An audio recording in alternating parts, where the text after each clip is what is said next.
perkiraan saya dari kacamata intelijen, itu strateginya saya lihat mungkin strategi sasarannya 1 putaran.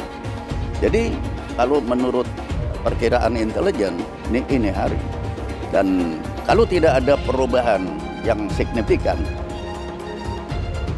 Prabowo Gibran akan menang. Ini semua yang nanti siap menampung masa atau pemilihnya Anies Baswedan 2 putaran. Dengan asumsi Anies Baswedan kalah, sehingga 2 putaran mereka akan masuk semua ke sini. Tidak mungkin ke Gama.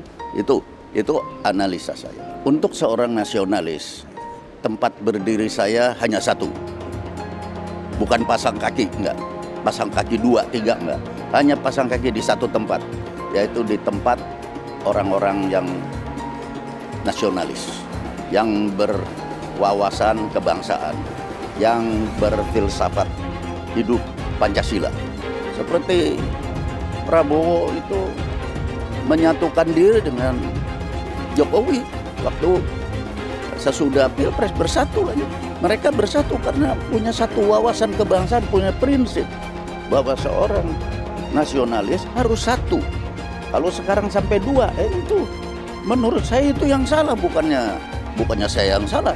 Saya tetap berdiri di prinsip bahwa nasionalisme adalah segalanya untuk Republik Indonesia. Mengenai kriteria pemimpin dan calon pemimpin yang menuju konstelasi politik di 2024 ini, maka dengan bulat acara Istimewa Ulama ini mendukung penuh calon Capres dan Cawapres Pak Anies Baswedan dan Pak Muhaimin Iskandar. Pasangan Amin ini dibandingkan 2 yang lainnya jauh lebih dekat hubungannya dengan umat Islam. Istimewa Ulama merekomendasikan Pak Anies dan Pak Muhaimin sebagai Capres 2024 dan akan memberikan dukungan setelah Fakta Integritas ditandatangani. Hari ini ketimpangan adalah potret Indonesia. Pembangunan adalah membangun manusianya, bukan membangun jalannya, sekedar barang-barang yang bisa difoto. Pembangunanlah tentang manusia, bukan tentang infrastruktur. Itulah pembangunan. Alhamdulillah kami coba lakukan ini di Jakarta, dan kemudian bangunan itu namanya Jakarta International Stadium menjadi salah satu megastruktur terbesar di dunia. Kami melihat pentingnya untuk bisa mengembalikan kewibawaan pengadilan, prinsip-prinsip penegakan hukum, prinsip-prinsip penegakan keadilan harus dikembalikan, dan tidak lagi ada kriminalisasi pada siapapun, termasuk ulama, termasuk oposisi. Saya selalu menggaungkan yang namanya narasi keberlanjutan, narasi penyempurnaan. Jadi nggak ada yang namanya arah baru atau perubahan. Kalau surveinya bagus, kita kerja keras lagi biar bisa 1 putaran. Bahwa sudah saatnya pemuda memimpin bangsa Indonesia. Prabowo Gibran. Saya ulangi sekali lagi semua, Prabowo Gibran. Cara reformasi dilokomotif juga oleh anak muda. Terus kenapa orang mempersoalkan kalau anak muda yang memimpin bangsa ini? Pemudalah yang akan menentukan siapa capres dan cawapres yang akan menang di pertarungan Pilpres 2024. Hakim terlapor sebagai ketua Mahkamah Konstitusi terbukti tidak menjalankan fungsi kepemimpinan judicial leadership secara optimal. Saya tercenung memantau perkembangan akhir-akhir ini tentang kondisi politik setelah putusan MK. Saya mencoba diam sejenak. Saya merenungkan bangsa ini ke depan. Dari situ saya semakin gelisah dan terusik.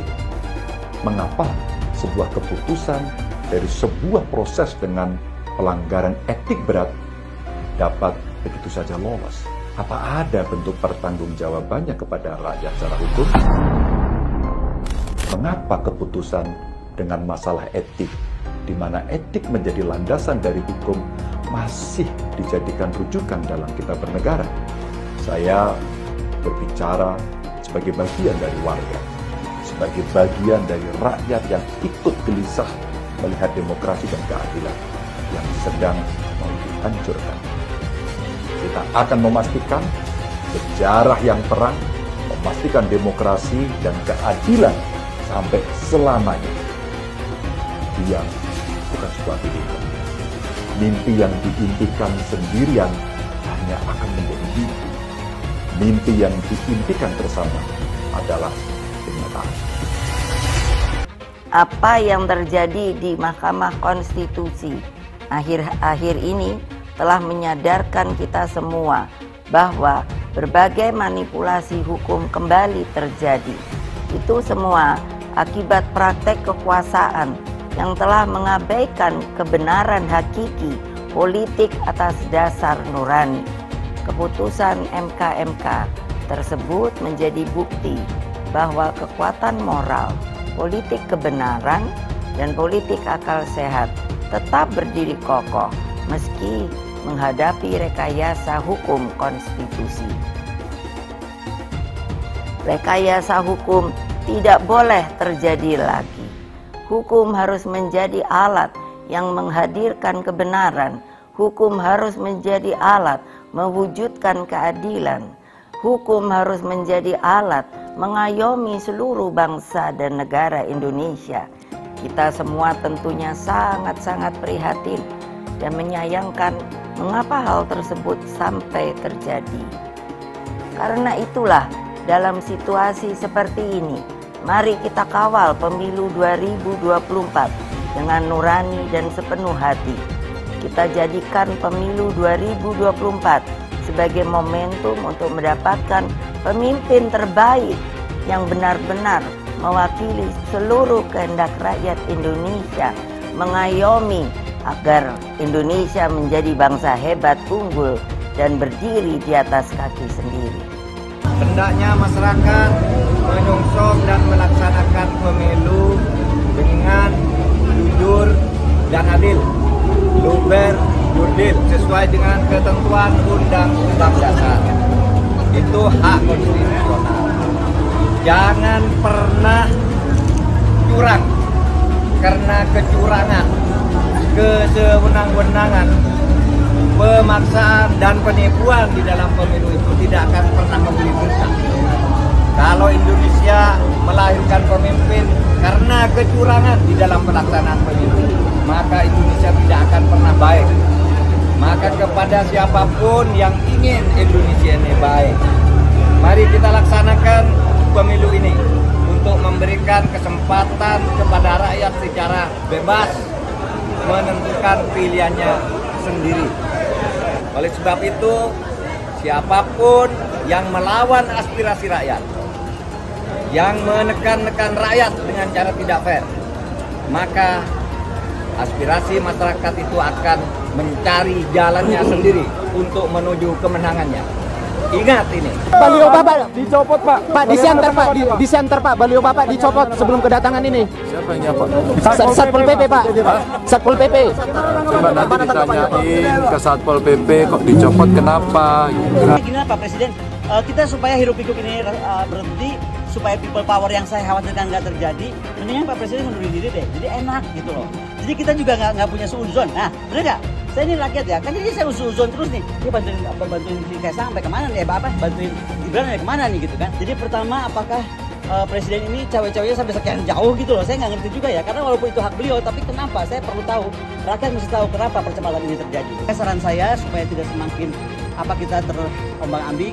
Ya, ada dua tadi saya kasih pilihan ya, apakah ganti cawapres, katanya nggak mungkin, ya sudah, berarti yang paling mungkin adalah presiden mengundurkan diri.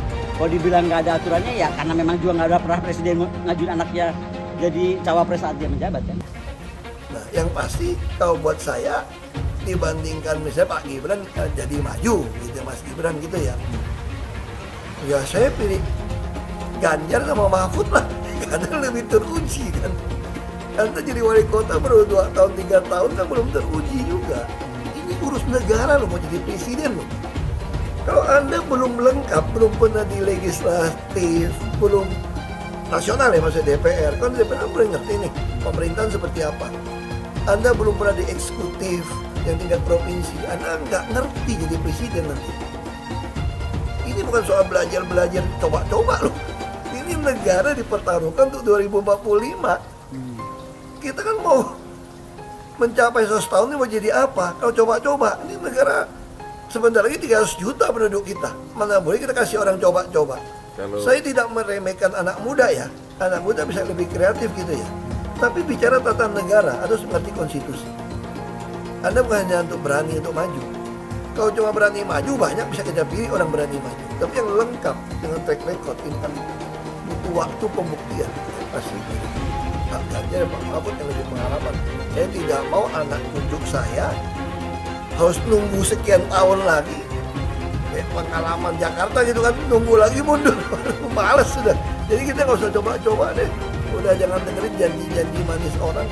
Buktikan aja selama ini bagaimana. Lebih setuju lagi apa yang disampaikan calon presiden Pak Ganjar Pranowo. Tadi saya bisik-bisik ke beliau, Pak, nanti habis dilantik, besoknya langsung masuk ke kedaulatan pangan. Nggak usah lama-lama.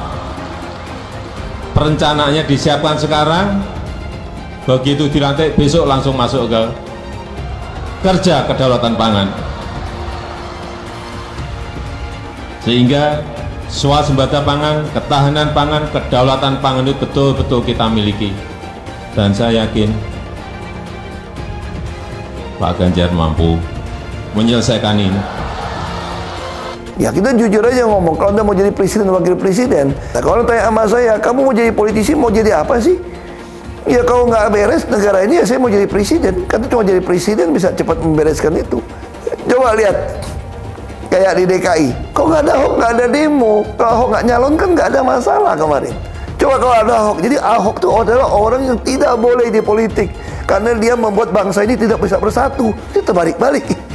Yang pengen pecahin orang siapa? Kok saya yang dituduh? Ini bagi saya itu aneh gitu loh. Tapi itu fakta. Nah makanya saya tetap ada di PDI Perjuangan. Karena satu-satu partai yang tetap mencalonkan saya di DKI dengan ancaman macam-macam hanya PDI Perjuangan. Kata Ibu Mega, mau jadi apa bangsa ini? Kalau kamu Pak Ahok yang bisa kerja, yang jujur, tidak boleh mencalonkan diri. Masa orang yang nggak jujur, yang itu mau yang bisa dicalon, katanya mau jadi apa, bisa kerja apa? Makanya saya pribadi ya putuskan ya ikut Ibu Megawati, PDI Perjuangan. Saya lihat dia bisa berani terang-terangan. Kalau di DKI dulu saya sudah mundur, dianggap bikin kacau, bisa bikin demo. Ini sesuatu yang aneh menurut saya gitu loh. Nah, Ibu Mega nggak boleh mundur, harus maju. Mau jadi apa bangsa ini katanya? Kalau kamu ditekan untuk mundur. Nah itu yang saya sampaikan. Bilang dihalang-halangi, Anies masih sering bikin acara di sana-sini. Bebas pula. Duh, nggak capek apa ngibulin rakyat mulu, Pak? Nah, yang gue pertanyakan nih, Anies itu kampanye di mana-mana sering naik pesawat jet. Nah, pesawat jet biaya sewanya dari mana, Pak? Atau itu pesawat jetnya siapa, Pak? Coba jujur deh. Karena setahu gue nih, itu punya bos Anda, Surya Paloh. Anies bicara soal pendidikan. Padahal waktu dia di Jakarta, dia sendiri nggak mampu buat memberikan bangku sekolah yang cukup waktu mimpin di Jakarta. Artinya, dia nggak mampu memberikan bukti kalau omongan dia itu bisa dilaksanakan. Anies bilang, setiap jabatan harus diisi sama orang-orang yang kompeten. Lah, faktanya di Jakarta, beberapa jabatan diisi sama orang-orang dekatnya dia. Nggak kompeten pula. Terus TGUPP. Itu yang jumlahnya seabrek-abrek, fungsinya buat apa, Pak? Kok Jakarta makin berantakan sih? Sekali lagi, Anies nggak bisa membuktikan omongannya. Anies bilang dia akan membuka lapangan kerja. Yang dulu janjinya 200.000 lapangan kerja, ternyata cuma ngomong kosong, alias cuma janji palsu. Soal pembangunan yang berkelanjutan. Dia bilang di Jakarta dia udah meneruskan yang udah baik. Lu jangan percaya ya, itu ngibul. Faktanya, nggak seperti itu loh. Belum lagi nih, program penanggulangan banjir. Jadi di daerah Jakarta itu ada daerah yang sebelumnya udah bebas banjir. Pas Anies mimpin, kok bisa-bisanya daerah itu banjir lagi?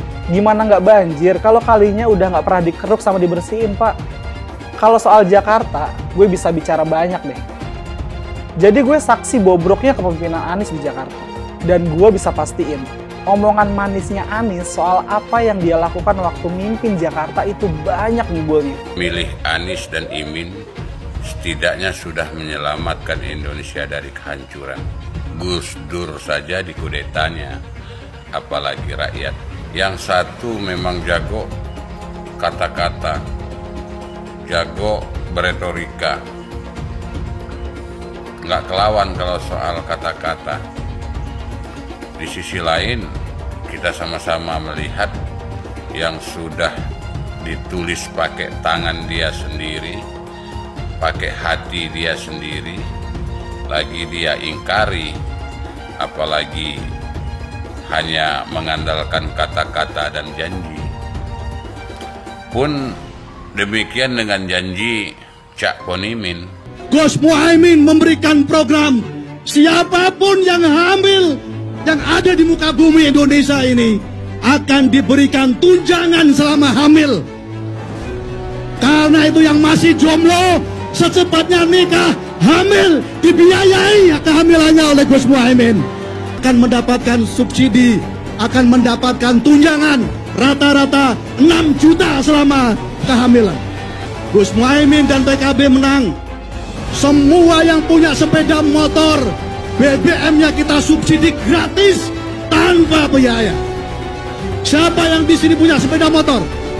Tahun 2024 PKB menang, Gus Muhaimin presiden, disubsidi serendah-rendahnya harga subsidi BBM. Kalau PKB sekarang bukan PKB Gus Dur, ini PKB Caimin.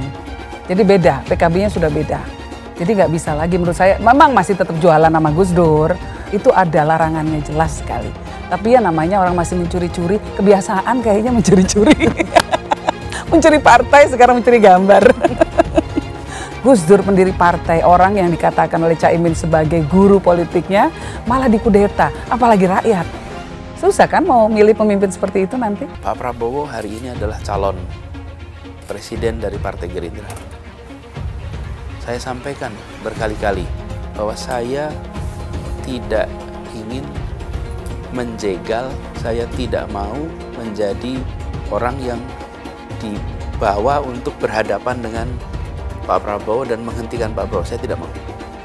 Dan saya katakan itu kepada siapapun yang datang kepada saya untuk berbicara tentang calon presiden. Yang nanti anak saya dan anak-anak saya akan ingat itu. Nah, saya tidak mau mengkhianati, menikam pada orang yang dulu sudah bekerja, membantu, dan berjuang bersama. Bapak Politik Identitas Indonesia Anies Baswedan, Bapak Intoleransi Indonesia Anies Baswedan, jangan lupakan, jangan terlena, jangan sampai dia pecahkan kita dengan dagangan ayat dan mayatnya. Air itu turun dari langit, turunnya ke atap rumah langsung sumur bor, bukan ke sungai dan ke laut. Saya mensyukuri kenapa kalah, kenapa ditahan. Saya bersyukur atas itu semua. Saya coba bayangkan ya, kalau seandainya waktu itu kita menang gitu ya, hari ini belum tentu kita bisa nikmati seperti ini. Kita bersyukur 5 tahun Tuhan izinkan kasih ke orang yang pintar ngomong untuk kerja. Coba kalau kita bayangkan gitu ya, kalau kemarin saya masih jadi gubernur, ini saya udah turun ini. Tapi yang pintar ngomong itu dikira orang hebat kan? Ini lebih berbahaya tahun 2024, langsung ketahuan karakternya. Langsung ketahuan itu. Di saya juga ada kutipan Pak di kamar saya Pak. Tulisannya, Jakarta telah mengambil keputusan yang fatal. Jangan hanya konsentrasi pada pembangunan benda-benda mati yang indah difoto dan bisa ditunjukkan dalam 5 tahun hasilnya. Kalau kita mau menilai sebuah janji, maka lihat janjinya, lalu lihat kenyataannya. Dulu janjinya apa ya? Dan ini aneh, betul-betul aneh. Ini bukan kampanye, tapi saya sampaikan di sini. Di satu sisi menyiapkan jalur-jalur air untuk dikirim ke laut, di sisi lain di lautnya dipasang dengan pulau reklamasi, tinggal tunggu waktu jadi rob, air balik. Dan ini melawan sunnatullah. Kenapa? Air itu turun dari langit ke bumi, bukan ke laut. Harusnya dimasukkan ke dalam bumi, masukkan tanah. Di seluruh dunia air jatuh itu dimasukkan ke tanah, bukan dialirkan pakai gorong-gorong raksasa ke laut. Jakarta telah mengambil keputusan yang fatal. Bukan banjir, itu memang parkir air. Bukan banjir, itu memang parkir air. Masyarakat berkeliling dengan membawa toa untuk memberitahu semuanya, termasuk sirine. Ibon 82 miliar. Apa alat transportasi yang dimiliki oleh hampir setiap orang? Alat transportasi yang dimiliki semua orang adalah kaki. Kalau seandainya orang Jakarta percaya Pak Anies jadi gubernur pun, saya berani jamin kok dia akan lakukan normalisasi yang sama seperti saya lakukan kok. Nggak usah bohong lah. Ketika air sampai di muara, maka siap untuk dipompa ke laut. Pancasila Soekarno, ketuhanan ada di pantai. Anak Tuhan dari mana? Kalau Yesus anak Tuhan, bidangnya siapa? Besok di seluruh wilayah Indonesia kami katakan dan Iblis hanya menggoda orang yang beriman. Makanya jarang-jarang orang kafir kerasukan setan. Yang kerasukan setan itu orang baik-baik. Jarang, saya belum pernah nengok Cina kerasukan setan. Pernah tak Ahok itu kerasukan setan? Enggak, setannya juga pernah. Karena sesama setan dilarang saling menggoda. Karena di salib itu ada jin kafir. Karena di salib itu ada jin kafir. Karena di salib itu ada jin kafir. Haleluya. Kepalanya ke kiri apa ke kanan? Kepalanya ke kiri apa ke kanan? Tetap percaya salib itu lambang mulia, bukan jin. Kok ketawa? Aku nggak nyindir siapa-siapa loh. Saya nggak pernah mundur untuk kebenaran, keadilan, kejujuran, dan peri kemanusiaan. Gue nggak pernah mundur. Dan gue nggak pernah takut juga sama lu. Siapapun yang rasis, gue akan hadapin. Karena rasis itu tidak berperi kemanusiaan. Sama saya ditanya dulu kan, kamu nyesel nggak statement kamu di Pulau Seribu sehingga masih masuk penjara?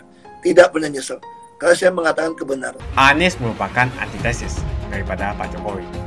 Antitesis artinya bertolak belakang dengan Jokowi. Anies sudah menyatakan tidak akan melanjutkan semua program dari Pak Jokowi. Jadi semua pembangunan yang dilakukan oleh Pak Jokowi akan dihentikan oleh Anies jika Anies menjadi presiden. Lagi pula Anies didukung oleh khilafah, dan pendukung Anies adalah ormas seperti FPI dan HTI. Apa kita mau FPI dan HTI kembali di Indonesia jika Anies memimpin? Anies juga dikenal sebagai bapak politik identitas yang menghalalkan segala cara untuk menggapai kekuasaannya, termasuk menggunakan politik identitas berbasis agama. Lihatlah di kasus Ahok waktu itu. Kita sudah bisa melihat hasil kerja Anies selama 5 tahun di Jakarta. Tidak ada satupun janji yang dipenuhi dan tidak ada kinerja yang bisa dibanggakan. Dari DP 0%, OKOC, kelebihan bayar, Formula E, banjir, sumber resapan, jalan rusak, dan gonta-ganti nama jalan. Lihatlah rekam jejak Anies selama 5 tahun. Bayangkan Indonesia ke depan jika dipimpin oleh Anies. Dan bayangkan jika Anies menang. HTI dan FPI, ormas khilafah yang dibubarkan itu akan dikembalikan oleh Anies. Apakah kita mau Pancasila diganti jadi khilafah? Perkataan Ahok sudah terbukti dan Jakarta sudah menjadi korban. Jangan biarkan Indonesia menjadi korban kibulan Anies Baswedan. Umat minoritas, terutama kaum Tionghoa, tidak akan memilih Anies Baswedan. Kalau dibatasi sampai ini hari, perkiraan saya dari kacamata intelijen. Jadi bukan dari survei ilmiah seperti halnya pada umumnya, tapi dari pengamatan saya, intelijen biasa lihatnya di lapangan, selain dari analisa ilmiah. Di lapangan itu saya melihat konsepnya lebih tertata dengan baik. Itu strateginya saya lihat mungkin strategi sasarannya satu putaran, Golkar dan Demokrat. Itu digelar sebagai mesin yang nanti akan bergerak di lapangan. Tapi ada lagi yang bertanggung jawab terhadap manuver seperti kampanye-kampanye. itu dilengkapi dengan sistem administrasi, logistik, keuangan yang sangat bagus, yaitu Partai Gerindra, dan itu bergerak sesuai dengan arahan yang pasti, sasarannya pasti. Jadi kalau menurut perkiraan intelijen ini hari, dan kalau tidak ada perubahan yang signifikan, Prabowo, Gibran akan menang. Sasaran 2 putaran, kalau sampai 2 putaran, mereka juga sudah punya konsep, yaitu mesin cadangan. Mesin politik cadangan yang disiapkan adalah PAN, Bulan Bintang, dan Partai Gelora. Ini semua yang nanti siap menampung masa atau pemilihnya Anies Baswedan 2 putaran. Dengan asumsi Anies Baswedan kalah, sehingga 2 putaran mereka akan masuk semua ke sini. Tidak mungkin ke Gama. Itu analisa saya. Untuk seorang nasionalis, tempat berdiri saya hanya satu. Bukan pasang kaki, enggak. Pasang kaki 2, 3, enggak. Hanya pasang kaki di satu tempat, yaitu di tempat orang-orang yang nasionalis, yang berwawasan kebangsaan, yang berfilsafat hidup Pancasila. Saya punya prinsip saya, ya guru besar filsafat ya saya, dan saya orang yang dari dulu tidak mungkin melepas prinsip ini, yaitu prinsip nasionalisme. Semua anak-anak saya, cucu saya, istri saya, terus-menerus saya gembleng. Dan dulu Pak Jokowi juga kerap ke rumah saya. Beliau juga, saya yakin beliau sangat percaya gitu, bahwa kami semua orang-orang nasionalis. Yang bisa menyelamatkan bangsa Indonesia hanyalah nasionalisme. Sebetulnya satu pertarungan itu bukan hanya pertarungan rebutan kursi aja, rebutan kekuasaan, tapi berebutan ideologi, berebutan idealisme. Antara nasionalisme dan internasionalisme itu yang betul. Bahwa kalau sampai nasionalisme sama-sama nasionalisme berbentur-benturan, itulah yang saya bilang tidak betul. Itu. Jadi tidak betul saya pasang kaki di mana-mana, tidak. Pasang kaki hanya di satu tempat, yaitu nasionalis. Kalau yang di mana-mana itu kan kalian dan mereka. Gitu. Kalau logikanya seorang yang punya idealisme kebangsaan, seorang yang berideologi Pancasila, pasti bersatu dong.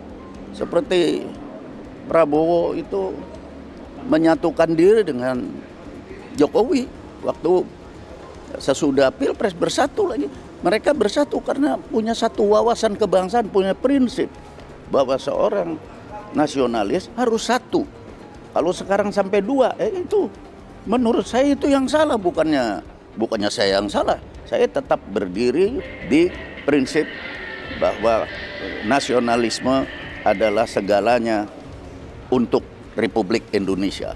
Dan tidak pernah saya taruh kaki di yang internasionalisme doang, itu enggak. Jadi saya pasti di nasionalisme. Sepanjang para kontestan ini siapapun, ini kan tiga-tiganya, dia mempunyai plafon politik itu nasionalisme, rasa kebangsaan, Pancasila pegangannya. Disitulah saya berdiri. Dulu Anies bisa menang karena menggunakan agama dan etnis. Isu agama, ras, dan antar golongan dinikmati oleh relawan Anies. Saat itu Anies didukung oleh FPI, HTI, dan pengasong khilafah lainnya. Pada akhirnya Ahok harus kalah, namun kekalahan dia adalah kekalahan yang membuka mata rakyat Indonesia bahwa masih ada orang-orang yang menang dengan cara menggunakan politisasi agama atau politik identitas berbasis agama. Ternyata banyak sekali orang yang dengan mudah terhasut lewat jalan-jalan seperti itu. Relawan Anies terutama dari FPI, HTI, PA212 seperti Bahar Smith dan Rizik Syihab selalu menghujat Cina, etnis Cina. Tapi saat ini negara Cina sudah menjadi nomor 1 di dunia. Saya bangga sebagai Cina. Etnis Tionghoa dicap sebagai pemberontak, sedangkan etnis Arab dianggap sebagai Tuhan atau Tuan dari pribumi. Etnis Arab dipuja-puja dan dianggap sebagai dewa. Lihat saja Rizik Syihab dan Bahar Smith dipuja-puja, padahal mereka mengujar kebencian. Pengasong khilafah seperti Rizik Syihab, Bahar Smith, dan teman-teman, mereka hanya buat gaduh di Indonesia. Sedangkan negara yang mereka sanjung-sanjung itu, Arab Yaman, masih belum maju dan masih terbelakang. Saya percaya Indonesia dengan mayoritas pribumi juga akan menjadi negara maju. Seharusnya Arab Yaman belajar dari negeri Cina, seperti kata kitab suci. Belajarlah sampai ke negeri Cina. Anies dan juga pendukung Anies, seperti Rizik Syihab, Bahar Smith, dan kelompok-kelompok HTI dan FPI, harus belajar ke negeri Cina, supaya tidak lagi melakukan kelebihan bayar. Yang jelas saya memilih pribumi, bukan yang dari Yaman. Ganjar jelas pribumi, nasionalis, dan pasti akan melanjutkan visi dan misi dari Pak Jokowi. Suara Ahok merepresentasi warga minoritas, dan etnis Tionghoa mendukung Ganjar Pranowo. Ahok pasti akan mendukung Ganjar, karena Ahok anti radikalisme.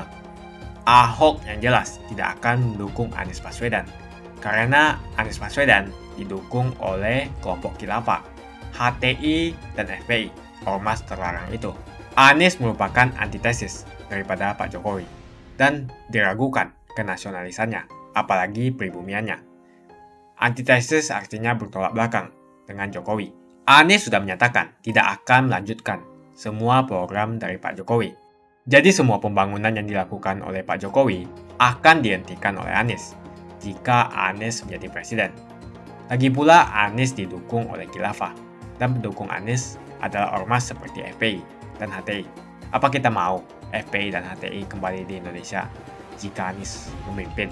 Anies juga dikenal sebagai bapak politik identitas yang menghalalkan segala cara untuk menggapai kekuasaannya, termasuk menggunakan politik identitas berbasis agama. Lihatlah di kasus Ahok waktu itu. Kita sudah bisa melihat hasil kerja Anies selama 5 tahun di Jakarta. Tidak ada satupun janji yang dipenuhi dan tidak ada kinerja yang bisa dibanggakan. Dari DP 0%, OKOC, kelebihan bayar, Formula E, banjir, sumber resapan, jalan rusak, dan gonta-ganti nama jalan. Lihatlah rekam jejak Anies selama 5 tahun. Bayangkan Indonesia ke depan jika dipimpin oleh Anies. Dan bayangkan jika Anies menang. HTI dan FPI, ormas khilafah yang dibubarkan itu, akan dikembalikan oleh Anies. Apakah kita mau Pancasila diganti menjadi khilafah? Bagian Indonesia Timur yang mayoritas non-muslim seperti Bali tidak akan setuju dengan khilafah atau sistem khilafah. Mungkin Indonesia akan bubar jika Anies menjadi presiden. Perkataan Ahok sudah terbukti dan Jakarta sudah menjadi korban. Jangan biarkan Indonesia menjadi korban kibulan Anies Baswedan. Umat minoritas, terutama kaum Tionghoa, tidak akan memilih Anies Baswedan. Saya yakin karma Ahok mengejar Anies Baswedan. Dulu Anies memainkan politik identitas kepada Ahok. Sekarang Anies dipertanyakan kepribumiannya karena dia dari Yaman. Itu saja opini saya hari ini. Tuliskan opini kalian tentang Anies Baswedan. Jika kalian setuju dengan pendapat saya di video ini, pastikan kalian menekan like di video ini dan bagikan video ini ke teman dan family Anda supaya mereka semua mengetahui tentang informasi ini.